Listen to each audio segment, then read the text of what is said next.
অক্টোবৰ মাহত আমি প্ৰথমটো ইউনিট আৰম্ভ কৰিব পাৰিম। ইয়াত ২৭,০০০ লোকৰ প্ৰত্যক্ষ নিযুক্তি হ'ব।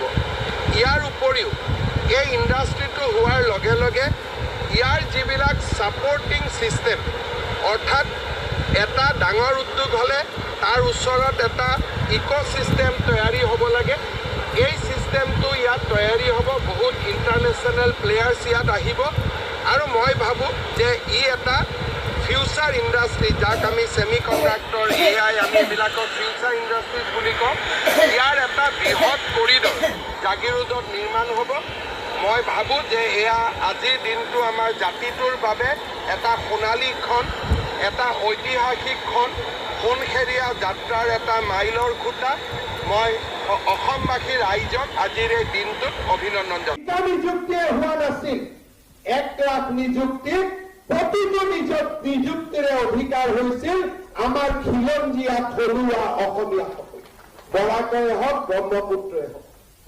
কংগ্ৰেছৰ দিনত যি তুষ্টিকৰণৰ নিযুক্তি হৈছিল, অসম পুলিচৰ গৃহ বিভাগত 30% এটা বিশেষ সম্প্ৰদায়ক কনিষ্টবলৰ পদত নিযুক্তি দিয়া হৈছিল। সেই ইতিহাস আমি পৰিৱৰ্তন কৰিম। 1 লাখ নিযুক্তিৰ দিনাখন কোনসকলে নিযুক্তি পালে তাৰ এখন বিস্তাৰিত পুথি মই আপোনালোকৰ মাজত দিম।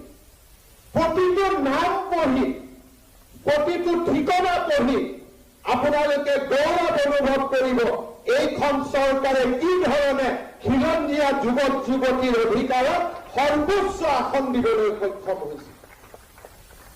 আৰু একেলগে কোনোবাই যদি মন কৰে, ধুবুৰীৰ সংসদগৰাকী গৃহমন্ত্ৰী হৈ থাকোঁতে নিযুক্তি পোৱা কনিষ্টবলৰ তালিকাখনো হাতত ল'ব পাৰে। অনুপাত সমানুপাতৰ কাহিনী আপোনালোকে নিজে হিচাপ কৰি ল'ব পাৰিব। আমি কি ধৰণে জাতি মাটি ভেদীৰ অধিকাৰ আমি সুৰক্ষিত কৰিছো।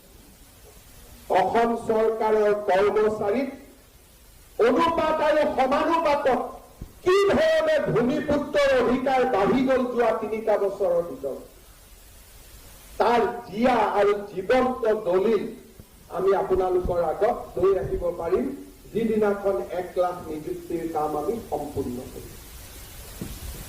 আজি আমি নাগৰিকত্ব আইন সংশোধনীৰ পিছত আমি সাহসেৰে সিদ্ধান্ত ললো যে 2014 চনৰ আগত অসমলৈ যিসকল আহিছিল তেওঁলোকক যদি আমাৰ হিন্দু, বঙালী, জৈন, খ্ৰীষ্টিয়ান হয় তেওঁলোকক অসুবিধা কৰিব নোৱাৰি।